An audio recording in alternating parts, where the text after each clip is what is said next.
Yo, what's up YouTube? MMDNR111 here again with another Black Ops 3 beta video. The beta's out and over, but the footage is still incoming, so there's something to look forward to, I suppose. But yeah, I want to talk a little bit about the some of the new game details that have been released or are rumoured to be incoming for the actual release of Black Ops 3. That being things like pre-order bonuses, like for example, most of you will probably know by now that you get Nuketown 2025 as a multiplayer map. You'll also get a new zombie map if you do the pre-order as well, which I mean, these two things alone I think are reason enough to pre-order. If you want to buy the game anyway, why not just buy it now and save yourself having to buy it when it's released and just getting these two awesome maps as well. So go for it. Yeah, I mean, the beta's over. Personally, I think Activision and Treyarch made it as the perfect length. I think that any longer and the excitement for the game would have probably been taken away. But yeah, most of you would have wanted it. Well, even I, to be fair, wanted it an extra day or so. But they've just played it so well, in my opinion, that they've just made everyone really hyped and excited about buying the game. It was a clever marketing ploy by them. So, well, it's good that we at least got to play it for a little bit. But yeah, like I read online as well that for zombies you now can prestige and rank up to level 35, I believe. I'm quite intrigued to see what this will actually add in terms of gameplay, what they're going to do if you only get certain guns. If it's anything like the multiplayer, to be honest, I don't know whether that's a good or a bad thing. I think I personally loved Black Ops 1 Zombies. I would probably play it more than actually playing the game online multiplayer itself. I just had so much fun with the Thunder Guns and the Zeus Cannon, upgrading it to Zeus Cannon and the Ray Guns and so on. I could literally spend a good few hours playing it and just lose track of time. Apparently there's a rumour going around as well that you can now actually play as a zombie. I don't really know how I feel about that. I guess it remains to be seen. It's kind of branching out into a different territory, I think, for them. So I guess it could go both ways. So we'll see what actually comes out of it. But yeah, moving on to a different point, I wanted to talk a little bit about spawn trapping in this game. I think, this is my own personal opinion, I think spawn trapping is about as easy as it was in Modern Warfare 2, maybe Black Ops 1 as well. Especially when you play games like Domination or Demolition.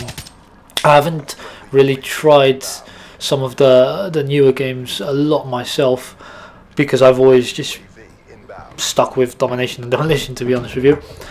But yeah, unless you literally just invade the opponent's flags, like for example, as you can see on screen now, I'm just sticking around the borders and stuff. They're always going to be spawning round about their flag. Like, my teammates are a bit stupid and they're actually invading the flag, so in a little bit they're actually just going to spawn at our side, and it's quite annoying, because if you play it perfectly, say you have a party of 2, 3, maybe 4 people, you can just absolutely destroy teams, get so many kills, and just get all the kill streaks you want, and just win the match by an absolute mile. So yeah, if you just stick to the edges, avoid the middle of the map, unless, well, there is no unless really, just avoid the middle of the map, get them as they come out of their spawn is probably the best technique. For Demolition, the spawns are usually on the opposing side of the map as to where you and your team spawn yourselves. So for example, on Combine, for instance, one team will spawn where C is and the other team will spawn relatively near or around where A is, and it won't really change that much. I mean, the game mechanics will make it so that if, for example, if people are perfectly positioned and aiming, some of the time you will actually see people directly spawn in front of you and you can just instantly kill them. But a lot of the time it will just spawn them slightly away from you. So for example, as you see me now, it will spawn you nearer to the house or on the other side of that truck next to C. If obviously there are people on your spawn, so it's best to just kind of spread out and not all be in one place, if that makes sense. In Domination, it's, as you see, it's always best to have 2 flags. So, but it's very important that you always get flag B. You don't want C and A, because the spawn mechanics will just be completely screwed up. You always want 2 of the one outer flag rather, and one of the flags in the middle. So this way you guarantee that they're spawning at the other side of the map. So there's less chance of the map itself being flooded with players or opposing players or whatever, and they will in fact spawn on the other side. Class setups. I don't really think it matters too much what setup you're running when it comes to spawn trapping. I personally like to be able to move fast-ish. I don't really like moving slow, so light machine guns and stuff, where even though you can in fact use them to great effect, it's kind of slow. So you want to have either a smallish assault rifle or some machine guns. The perks, or rather the attachments you use with the gun, don't really matter too much. It's all down to preference again. I personally like to use 5 attachments, so I only end up running 1 actual perk, as you can see now.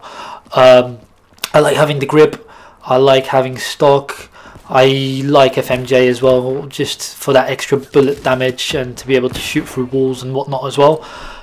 I also like to use suppressor. Now I think that's just an old habit. It won't really make too much of a difference if you're just moving around trying to confuse your opponents as to where you're actually going to be. In fact, probably not having a suppressor will help you, especially if you use or don't use FMJ for that matter, because the damage will be slightly higher.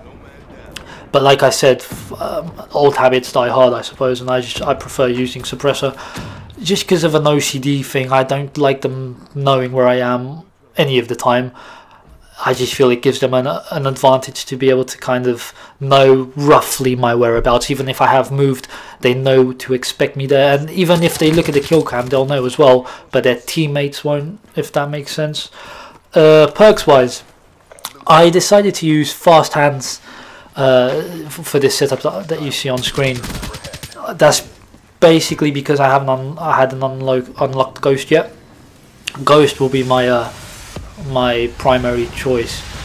I think that if they do happen to get any kill streaks, like say UAVs, having Ghost would just help you in the long run, because for instance here, if some of the members on their teams actually went on a streak and got a UAV and I'm trying to spawn trap them, they could see where I am.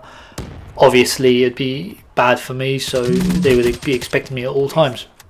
So I'd probably like to run with Ghost as much as possible. If you don't want to run as many as attachments as I do, because it's just down to preference really. I mean, there are other things you can run, for example. So yeah, you could use, for perk 1 you could use Flak Jacket. I mean, it's up to you whether or not you mix it with cold blooded, yeah.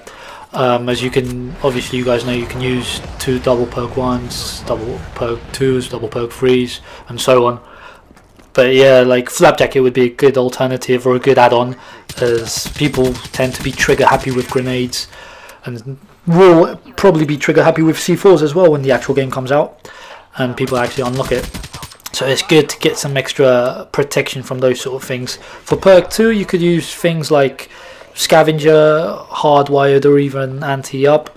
Scavenger is obviously good because if you do go on a kill streak and you end up running out of bullets, you're pretty much screwed unless you pick up something decent, and most of the time you're not really going to pick up things you actually enjoy. Well, an Anti-Up obviously gives you the extra 200 score streak bonus.